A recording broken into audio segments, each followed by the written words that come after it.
Bonjour à tous. Comme prévu, je devais la faire celle-là depuis quelques temps, cette petite vidéo, puisque j'ai mon ami Mika sur le groupe DAV qui dès que quelqu'un pose une question sur de la vape en mode méca me tag. Et il a raison, parce que de toute façon, il faut toujours aider les gens, hein. Je crois que c'est à la base le but aussi. Euh, je dois faire cette petite vidéo sur la vape en mode mécanique. Je sais qu'aujourd'hui, il existe beaucoup de box électro, de mode électronique, etc. Série, parallèle, tout ce qu'on veut. Il y a toujours des fans de vape en mode mécanique. J'aurais tendance à dire, même si moi ça fait 2 ans et 9 mois, ça fait pas non plus 3 ans, 4 ans, 5 ans, etc., qu'il y a quand même quelques anciens, entre guillemets, qui continuent la vape en méca et qui savent ce qu'ils font. À l'heure actuelle, dans les plus récents vapoteurs, on va dire que le méca, c'est pas forcément la chose vers laquelle on les emmène. Ce qui n'est pas une erreur dès le début. Il faut se faire la main ailleurs d'abord. Mais quelques personnes aimeraient essayer et se posent des questions, alors par rapport aux sujets de merde qui sont postés ou par rapport à des réponses de merde que certaines personnes peuvent faire. Bref, moi, ça fait 2 ans et 9 mois que je vapote, ça fait 2 ans et demi que j'utilise du méca. Euh, une erreur peut arriver à tout le monde. J'estime qu'à l'heure actuelle, je sais ce que je fais. Qu'est-ce que la vape en mode méca? La vape en mode méca, c'est vaper sur un tube comme ça ou sur une box comme ça, d'accord?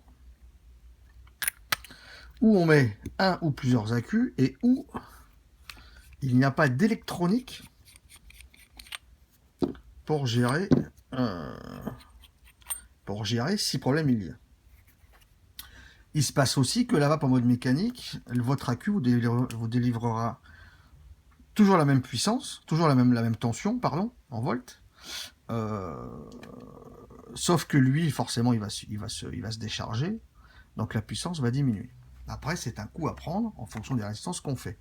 Mais la vape en mode méca, c'est ça, c'est vaper avec un tube, je prends comme exemple ce tube, où il n'y a pas d'électronique, et où les seules sécurités qu'on peut avoir, si tant est qu'il y en ait, mais ça en fait partie quand même, les sécurités qu'on a, c'est le matos qu'on utilise, c'est les accus qu'on utilise, et les montages qu'on fait, et la vérification des montages qu'on va mettre dessus.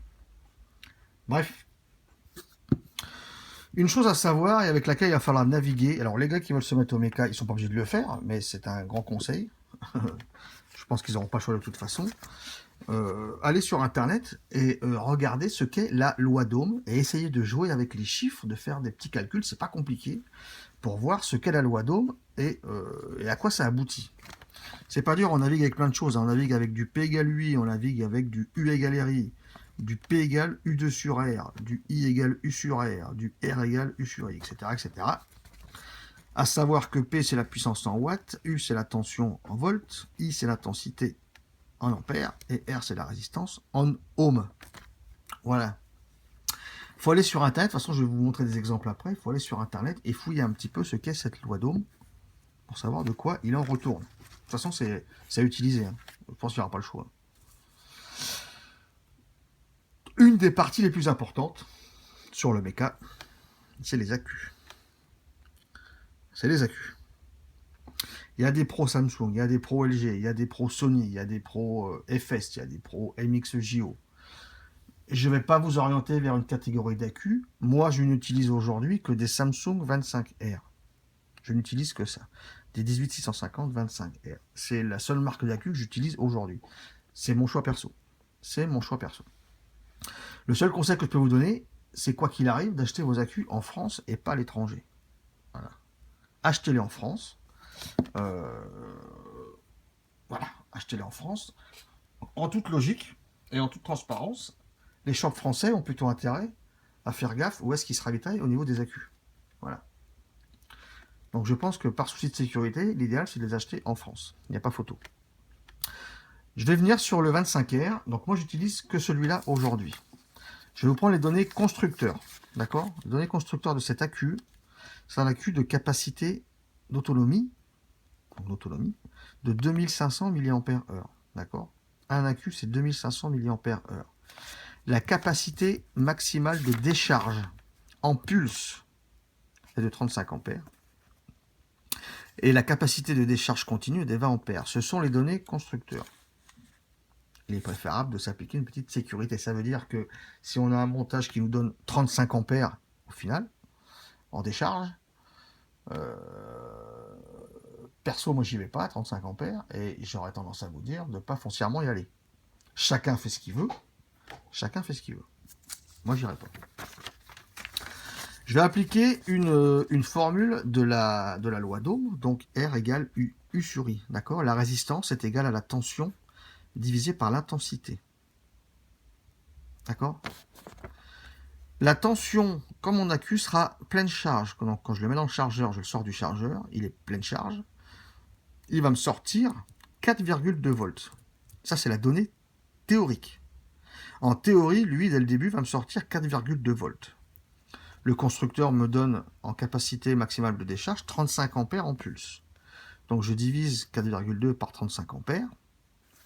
Ça me donne 0,12 ohms. Ça veut dire, et écoutez bien ce que je vais dire, ça veut dire que suivant les données constructeurs et en théorie, cet accu est en sécurité jusqu'à descendre à 0,12 ohms. Attention, c'est une théorie. Je ne vais pas à 0,12 ohms. Je n'y vais pas. Le plus bas que je fais avec celui-là, c'est 0,16. 0,16, 0,17. Je ne suis jamais descendu plus bas que celui-là. 0,16, 0,17. Voilà. Passer de 0,8 ohms à 0,75 ohms, 0,05, ça ne fait pas beaucoup d'écart sur l'intensité. Par contre, 0,16 à 0,12, ça fait 0,04, c'est quasiment pareil d'écart. Ça fait une grosse différence sur l'ampérage. Donc la donnée théorique, c'est qu'avec cet accu, on pourra aller jusqu'à 0,12 ohms. Je ne saurais que trop vous conseiller de pas forcément aller à 0,12. C'est mon avis. Sur cet accu, donc, à acheter en France. Et quand on a un accu avec les capacités, avec les données constructeurs, on peut se faire un calcul tout simple pour savoir jusqu'à où on peut descendre, sans forcément pour autant y aller. Ça, c'est pour la partie accu. La partie matos. La partie matos est également très importante. Bon, ça, c'est le tube avec des trous de dégazage, d'accord? Sur mon tube, j'ai des trous de dégazage. Donc, si mon accu vient d'avoir un problème, il ne sera pas, s'il devait dégazer, donc si un accu dégaze dans votre mode, je touche du bois, hein, ça ne m'est jamais arrivé, ça pourra m'arriver un jour, ça ne m'est jamais arrivé. Si un accu dégaze, en pratique, ça doit un peu siffler, le tube doit chauffer fort d'un coup. Enfin voilà, la température monte vite, ça doit siffler, ça peut faire peut-être un bruit, un crachouille un peu bizarre. Je pense qu'à partir du moment où un accu fait ce bruit-là, on jette tout par terre, d'accord? C'est pas la peine de jouer avec le feu. Donc là, j'ai des trous de dégazage, ce qui fait que l'accu, même s'il venait avoir un problème, s'il dégaze, il y a des trous pour faire échapper la pression. Donc c'est pas le tube qui va exploser. Le switch, bah écoutez, le switch sur ce tube-là, de toute façon, c'est en cuivre. Les pièces sont de très bonne qualité, fabrication française. J'ai pas de souci là-dessus. Et surtout par rapport à ce tube qui est la mode d'Alliance Tech, Alliance Tech Vapor. Le top cap, moi, il est monté sur ressort, d'accord. Mais surtout dedans, le ressort, moi, il est garanti par le constructeur pour supporter justement 35 ampères. Donc voilà, l'accu 35 ampères, le ressort 35 ampères, mais c'est pas forcément utile d'aller au bout. C'est-à-dire, si on a une bagnole qui roule à 200 max, on roule pas toujours à 200 max. C'est la même chose. Pas forcément utile d'aller jusqu'au bout. Donc l'accu est très important. Le matériel est très important. Si vous avez un tube sans trou de dégazage, ça pourra très bien marcher, mais en cas de problème, ça risquera de merder. Ça risquera de merder. Par exemple, j'ai aussi, pour vous montrer un autre exemple, c'est le Ref Power de Rainbow Haven, donc pareil, qui est un pin 510, sur ressort, d'accord. Mais moi, celui-là, j'avais pris sur atout de vapeur. Le ressort dedans, Nico m'a dit pas descendre en dessous 0,7, 0,8. Je crois que c'est ça, pas descendre en dessous 0,7, 0,8. Ou peut-être 0,5. Mais je sais plus. Je m'en sers plus trop de celui-là. Quoi qu'il arrive, quand je m'en sers, c'est que je mets un Atto Genesis dessus. Donc en général, je suis à 0,8, 0,9, voire 1 ohm avec le Genesis. Donc je suis pas en dessous. J'utilise le matériel en fonction de ce que je peux faire avec.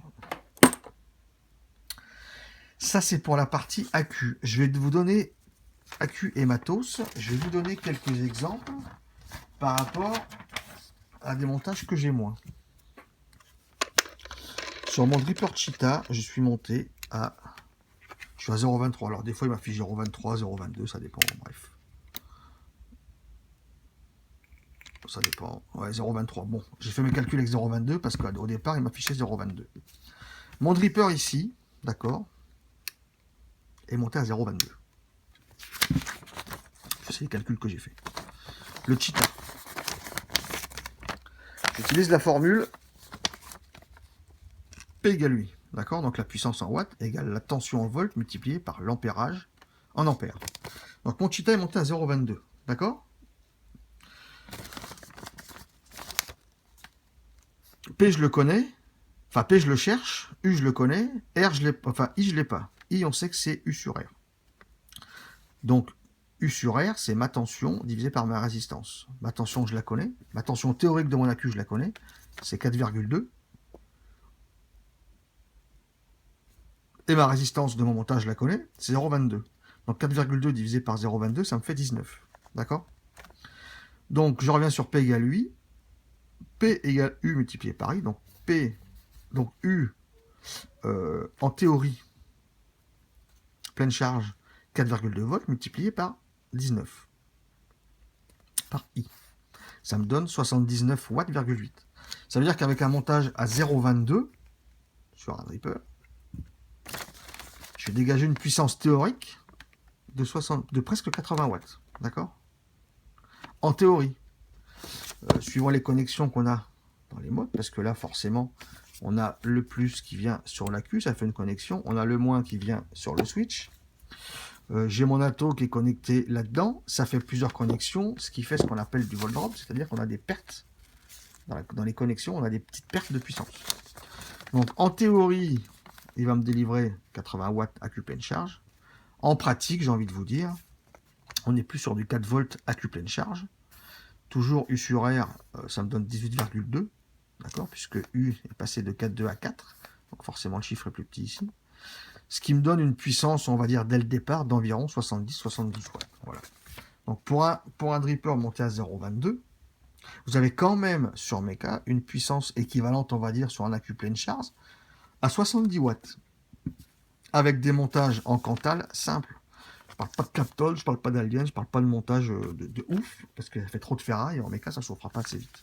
Il faut, sur des montages méca, il faut utiliser du Cantal simple, je pense, ou du nichrome, qui réagit encore plus vite que le Cantal. Mais je ne vais pas venir sur le nichrome malin, parce que ça descend encore plus bas que le Cantal. Bref. Donc vous voyez que sur un dripper à 0,22, on peut se dégager quand même une puissance déjà pas mal, d'accord? Autre exemple. J'ai un Darang ici monté en simple coil à 0,59. D'accord? Donc les mêmes calculs. Hein. P égale UI, donc I égale U sur R. Donc mon I, je l'ai eu en faisant U sur R ici. En puissance théorique, j'ai 4,2 multiplié par 7,10. Ça me fait 29, ça fait presque 30 watts. On part sur 4 avec les paires de connexion. Avec une résistance à 0,6 dans un dripper, j'aurai une puissance d'à peu près 27 watts dès le début. Voilà. C'était pour vous donner deux exemples de calcul par rapport à une résistance à 0,6 et par rapport à une résistance à 0,2. Pour vous montrer un petit peu la différence, qu'il n'est pas foncièrement nécessaire ni utile pour un débutant de descendre à 0,1 pour se taper une puissance de 90 ou 100 watts sur un simple tube et de risquer de se faire péter la tronche. Quoi, hein. Je veux dire, en étant à 0,2, je vais vaper après avec celui-là. On est déjà très bien sur Meca. On est vraiment très bien. C'est pas la peine de chercher midi à 14h. Et je conseille même plutôt à des débutants, avec un bon mode mécanique, avec des bonnes connexions, de débuter sur Meca entre 0,5 et 0,7. Dès le début, ça suffit. Il faut se faire la main. Et je ne saurais que trop conseiller de commencer entre 0,5 et 0,7. Forcément, la résistance la plus safe, elle serait celle qui serait la plus haute. Mais sur Meca, si on fait une résistance à 2 ohms, ça ne va rien donner. Il y en a qui vapent, je sais, entre 1 et 1,2, je pense, sur Meca aussi, ça marche. Si 12-13 watts de puissance sur un atto convient à quelqu'un, ça marche aussi. Mais la plupart des personnes aujourd'hui vapent quand même avec des puissances moyennes, voire élevées. Et moi perso, je trouve qu'entre 0,2 et 0,5, on est déjà bien. On est déjà bien pour débuter. Voire même Enfin, 0,2, 0,5, on est bien pour vaper. Entre 0,5 et 0,7, c'est bien pour débuter, je trouve. Je trouve que c'est bien pour débuter. C'est pas la peine de chercher le bâton pour se faire battre. Il y aura tellement de choses à vous dire sur les mechas que là, je vous parle du tube. Ouais, après, il faut parler aussi des fils utilisés, comme je vous ai dit, le Cantal, le Nichrome, etc. Euh, les modes. Alors, si quelqu'un a peut-être peur de vaper en simple AQ sur un tube, on peut utiliser une box double AQ, d'accord, comme ça, mecha, mais où les accus sont montés en parallèle. Reste là, toi. Où les accus sont montés en parallèle, c'est-à-dire que les deux moins sont du même côté et les deux plus sont du même côté. Avantage des accus en parallèle, c'est que donc 2500 mAh, je vous ai dit, les avantages de d'avoir une box en double accu pour débuter, c'est qu'on multiplie l'autonomie par deux, donc avec deux accus en parallèle, on a 5000 mAh d'autonomie, d'accord. La tension théorique, une fois qu'ils sont full charge, donc qui serait de 4,2, on va rester sur 4 volts. Donc chaque accu va délivrer full charge 4 volts. Avec les deux accus en parallèle, vous restez avec une tension de sortie de 4 volts. La tension ne s'additionne pas. Vous avez deux accus, vous multipliez l'autonomie par deux, la tension reste nominale à 4 volts. Et gros avantage pour débuter, c'est que si vous avez un montage, si vous avez une résistance sur un atto qui vous demande en décharge 20 ampères, et ben ça veut dire que chaque ampère prendra, chaque accu va prendre 10 ampères de décharge. Donc au lieu qu'il n'y ait qu'un seul accu qui prenne 20 ampères de décharge, on divise la décharge par deux, chaque accu en prend la moitié. Ce qui est un sacré avantage pour celui qui a peur de monter une résistance à 0,2. Ce qui est un sacré avantage pour être plus en sécurité. Chaque accu va se décharger de la même façon. D'accord? C'est un gros avantage. Je ne vais pas parler du montage en série, parce que là, le but n'est pas de parler de ça aux débutants. Je ne le conseille même pas aux débutants, d'ailleurs. Je ne suis personne pour interdire, je n'ai pas à interdire, mais je ne conseille pas de débuter avec des box en série pour des débutants mécaniques, en tout cas. D'accord? Box mécanique en série, style Noisy Cricket, moi j'en ai pas. Pour un débutant, je la déconseille très fortement. Pour un débutant, un simple tube comme ça, mais de bonne facture, ou une box méca avec double accu en parallèle, voilà. Sur celle-là, voilà. Sur la quad, c'est pareil, on a les négatifs qui sont en cuivre, ici les connexions en haut qui sont en cuivre. On a une bonne conductivité, d'accord? La box est en alu, on a une bonne conductivité. Ça marche très bien. Ça marche très bien.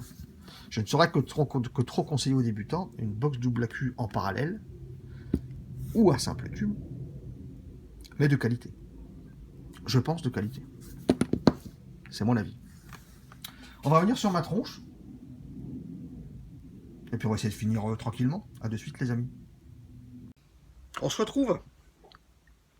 J'espère que j'aurais pas dit trop de conneries. J'espère que ça pourra aider ceux qui en ont un petit peu peur. Je vous conseille quand même de faire vos propres recherches impérativement sur la loi d'Ohm sur internet et à l'utiliser. C'est pas compliqué. Moi je suis pas élec à la base, j'ai horreur de l'élec. Tout ce qu'élec, j'ai en horreur. Moi je suis mécano à la base, je suis pas élec. Je déteste ça. Et je m'y suis fait. Donc c'est pas compliqué. Je prends mon tube. Je mets mon accu Samsung 25R. D'accord? Mon top cap.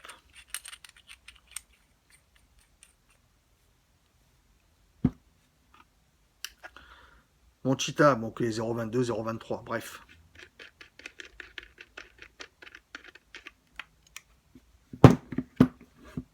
Que je monte dessus.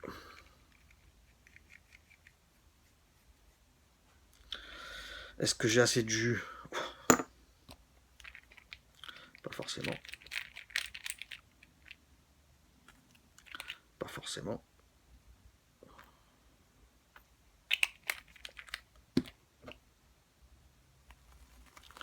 Sur 22, ça marche bien. Hein. C'est-à-dire, c'est pas utile de... Les amateurs de gros clos dans mes cas, c'est leur choix. J'ai rien contre eux. Chacun aime la vape qu'il aime. C'est pas compliqué. Là, je parle à ceux qui qui ont un petit peu peur de se mettre à ça. Et j'ai envie de vous dire, vous avez raison d'avoir peur. Ça prouve que vous n'êtes pas idiot. Vous avez raison d'avoir peur. Mais on peut faire les choses en sécurité.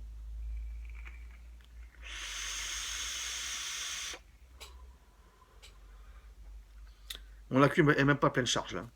Mon accu n'est pas pleine charge, il est dedans depuis hier, il n'est même pas pleine charge.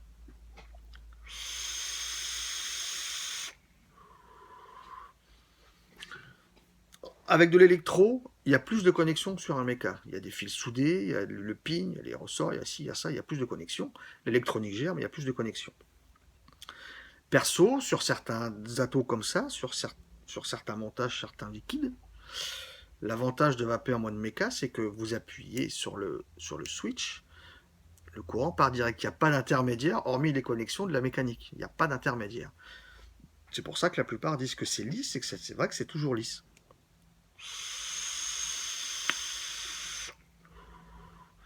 L'accu descend, mais c'est toujours lisse.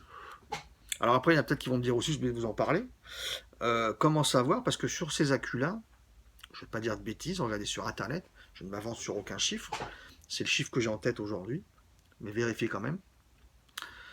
Accu pleine charge 4.2, la décharge descend. La tension, enfin, on perd de la tension aussi. Euh, il n'est pas conseillé de descendre ces accus sous les 3,2 volts, il me semble. Il me semble. Comment savoir sur un mode méca qu'on n'a pas dépassé les 3,2 volts vers le bas? Ben, on ne sait pas. On ne sait pas, après c'est une habitude à choper. Le seul exemple que je peux vous donner, c'est que là, j'ai un dripper à 0,22. À 0,22 au simple accu. Je vais faire 4 ou 5 séances de vape avec, et je vais le recharger. C'est mon habitude.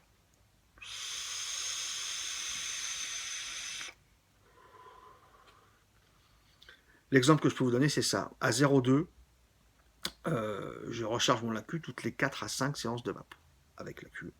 C'est peut-être trop, certains me diront. Je suis sûr de pas être à 3,2. Après, ce qui peut se faire, je pense, sur des tables comme ça, on sait ce qui reste dans l'accu. Ça peut être une solution aussi, c'est de démonter son accu de son mode et de le mettre dans le tab et de vérifier combien il reste. Ça peut être une solution aussi. Voilà, c'est une solution.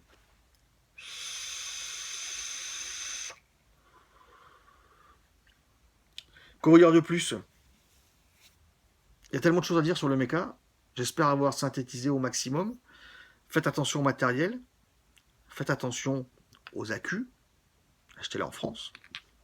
Faites attention à vos montages. Quand vous faites un montage, faites-le sur un ohmmètre ou sur un tab pour vérifier la résistance. Pourquoi pas aussi le faire une deuxième fois, c'est-à-dire on fait son montage, on le vérifie sur le tab ou sur le ohmmètre, et on peut le vérifier sur une box électro, voire shooter avec la box électro. S'il y a un problème, normalement l'électro va pas partir. Si elle partait pas, ça veut dire qu'il faut pas le monter sur un méca. Si une box électro ne part pas avec un montage qu'on a fait, ça veut dire qu'il faut vérifier son montage avant de le mettre sur du méca. Parce que s'il y a un défaut dans le montage, le méca lui va partir, il va envoyer quand même. Lui, les défauts, il va pas les voir. Le méca, il envoie. Donc pour débuter, je ne saurais que trop conseiller de faire un montage sur un tab ou un ohmmètre, et aussi de vérifier son montage et de shooter sur une box électro afin d'être sûr que ce soit bon. De penser régulièrement à chaque cotonnage, moi je le fais à chaque cotonnage, je vais vérifier régulièrement le serrage des vis. Encore plus sur méca que sur électro. Mais ça, c'est une habitude à prendre, c'est une habitude à choper. C'est pour ça que je vous dis là, j'ai expliqué plein de trucs. Et là, j'en trouve encore à vous expliquer par rapport au méca. Il y a pas mal de données à prendre en compte. C'est pas dangereux. C'est dangereux si on fait le con, si on fait n'importe quelle voiture est dangereux si on fait l'imbécile. Voilà quoi, n'importe quel vélo, n'importe quelle moto est dangereux si on fait le con. Voilà, c'est pareil. Aller courir, aller faire de la moto ou de la voiture à sens contraire sur l'autoroute, c'est dangereux. Voilà, il y a des précautions à prendre. Oui, le serrage des vis en fait partie aussi. Moi, à chaque cotonnage, je vérifie mon serrage de vis. Et avant de shooter, c'est vrai que j'ai eu, on pourrait presque prendre ça comme un tic. Ça pourrait être un tic ou un toc. J'ai tendance à vérifier plusieurs fois les vis. C'est mon habitude. Mais je vais être sûr. Moi, je suis sur électro au boulot, un petit peu sur méca, parce que c'est plus facile.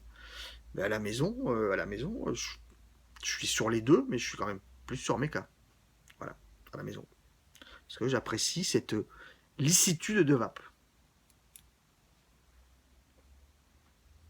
Écoutez, si quelqu'un a d'autres conseils à donner, ne pas hésiter à les faire partager.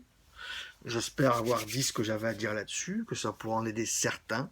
N'hésitez pas à regarder Internet, encore une fois, sur la loi d'Ohm. N'hésitez pas à rechercher dans YouTube des gens qui font des montages sur mode mécanique. Enfin, poser des questions. Oui, voilà, c'est pas... Mais c'est pas dur. Faites attention. Le matos, les accus, la loi d'Ohm, le montage. Voilà. J'espère que ça va suffire. Il y aura certainement plein de questions qui vont arriver. J'espère que ça va pouvoir déjà en aiguiller quelques-uns. Je vous dis à bientôt et je vous souhaite à tous une bonne vape en sécurité. À tout vite.